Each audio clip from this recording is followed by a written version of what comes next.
Hello friends, welcome to TMXing Adventures. Lisa here. Today I'm having a super easy dinner at our house. We made beautiful, well actually I can't take credit.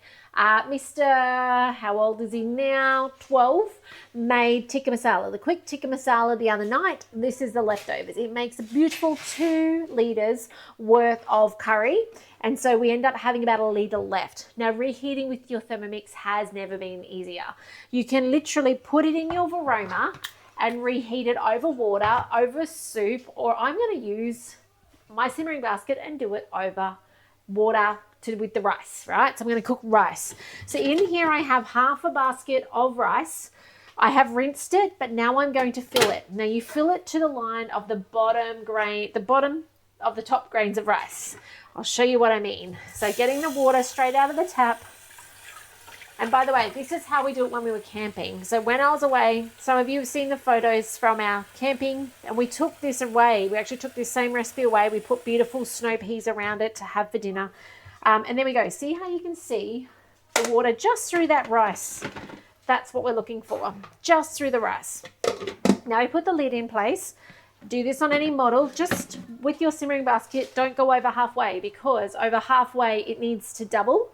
So if you go too high, it's not going to have the capacity to double in that simmering basket. So half a basket of rice, anything up to half. If you don't want to have that much, just put in 1/4, and your water just comes up to the bottom of that top grain of rice.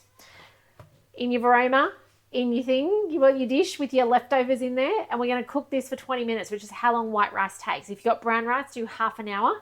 And so it's going to take 20 minutes, right? So at 15 minutes, I'm going to come and put greens around it so that we can have greens with our beautiful curry and our gorgeous rice, all cooked in the same 20 minutes. How cool is that? Your Thermomix is amazing what it can do and the capacity. The only thing you need to remember is whatever dish you use in here needs to be heat proof. This is the vacuum seal containers from the mix shop, but I've used Pyrex dishes, I've used casserole dishes, anything like that. And of course, if you've got a TM31, you need to make sure your lid goes on, your official Voroma lid goes in place. You don't want that sitting up high, it won't capture the steam. Now on a TM7 we have a steaming mode. If you are on a TM31, 5 or 6, you need to use Voroma. Now I made mention it will take 20 minutes because I have white rice. We're going to cook on speed 2. It says reverse, it doesn't really matter forward or backwards. We have nothing with texture in there we need to preserve. And then I've got the choice on a TM7 of the Voroma, the basket, or in my case I have both, so I go play. And now it's going to cook. So I do need to though put a timer on just for my own sake to come back here in 15 minutes and add my greens, because that's how long it's going to take, just 5 minutes to steam those greens at the end. So 15 minutes there for that secondary reminder to come back and put those greens in for the last 5-minute cook. And this will be piping hot, like it will be 100 degrees in the middle of that curry by the time 20 minutes is up, which is so cool. No microwave in our house, no zapping food, perfectly reheated food every time. So I hope you've enjoyed this. I hope this has inspired you and shown you how easy it is to use your Thermomix to reheat, and better still, multitask it. Rice underneath while your curry is cooking and reheating on top. So otherwise, if you have questions, reach out. Remember to share this video with your friends and family who have a Thermomix, and particularly as well if they take their Thermomix away with them. This is a great way to reheat your food when you're away on the road, camping, and those sorts of things. I cooked this from the back of my car. So I hope this really does give you ideas of what you can do.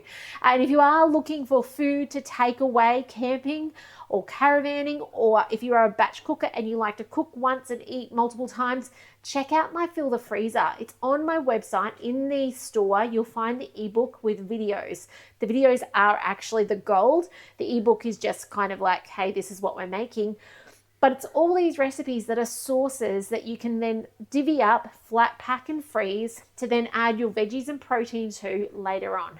Perfect for when you travel. The reason I created them was when we traveled in our caravan, we would make batches of sauces, freeze them flat, and then when we got somewhere, I could put them in a sink of hot water, defrost them, and then I could put them, if I didn't have my Thermomix with power, I could put it on a pot, on a fire, on a stovetop, reheat that sauce and cook the meat and veggies at the same time in the sauce.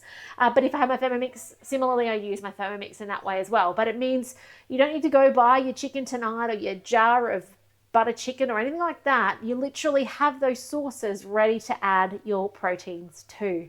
So I hope this is helpful for you. Let me know if you've got questions about how you can do this too with the things you are making and eating. But otherwise, take care, and I'm going to see you in the next video soon. Bye for now.